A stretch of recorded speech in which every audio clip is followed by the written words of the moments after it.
This requirement is not a mere formality, as it goes into the heart of a public official's and respondents' moral fitness to hold public office. Respondent concealed his luxurious condominiums for 5 years after they were fully paid. Respondent reported the values of these condominiums at less than 50% of their acquisition cost. Respondent admits that he did not declare $2.4 million and 80 million pesos in his SALN. The enormity of the respondent's hidden assets, over 180 million pesos, or 50 times more than his declared cash assets, is scandalous. It is grossly disproportionate to his total income for 10 years of about 27 million pesos. It establishes a prima facie case of ill-gotten wealth under the Anti-Graft and Corrupt Practices Act. 180 million pesos. Res ipsa loquitur. The thing speaks for itself. Respondent justifies his concealment of his dollar accounts because of the alleged confidentiality in Republic Act 6426. This kind of interpretation, Mr. President, will encourage aspiring thieves in government to simply hide all their loot in CDU accounts. The law does not prohibit respondent from disclosing his foreign currency deposit. What the law bars is for a bank to disclose these foreign currency deposits without the consent of the depositor. In fact, the respondent authorized this impeachment court to inquire into them. How can the respondent, the Chief Justice no less, claim good faith in asserting such a twisted interpretation of the law? Besides, Mr. President, the defense of good faith cannot be invoked.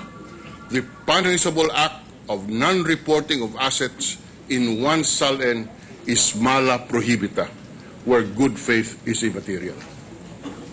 Respondent concealed his 80 million peso deposits because allegedly they are commingled funds of BGEI and that of his relatives.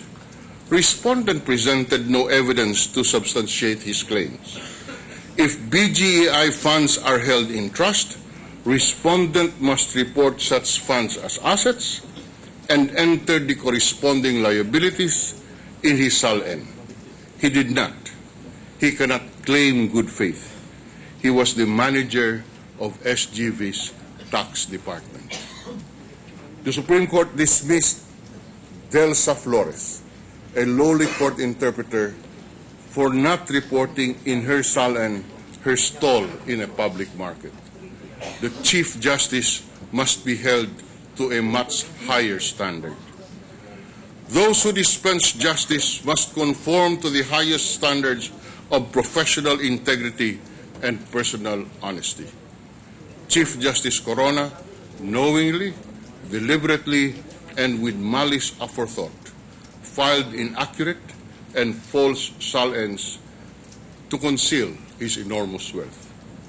Where our Constitution and our laws require disclosure, he chose the path of concealment. He has lost his moral fitness to serve the people. He has betrayed the public trust. He cannot be Chief Justice a minute longer. I find the respondent guilty of Article 2. Thank you. Honorable Senator Judge Escudero.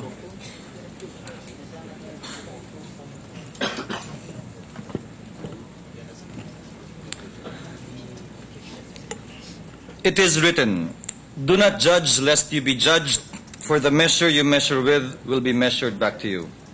Mr. President, distinguished colleagues in the Senate and the House, the prosecution and defense panels, my countrymen, magandang hapon po sa ating lahat.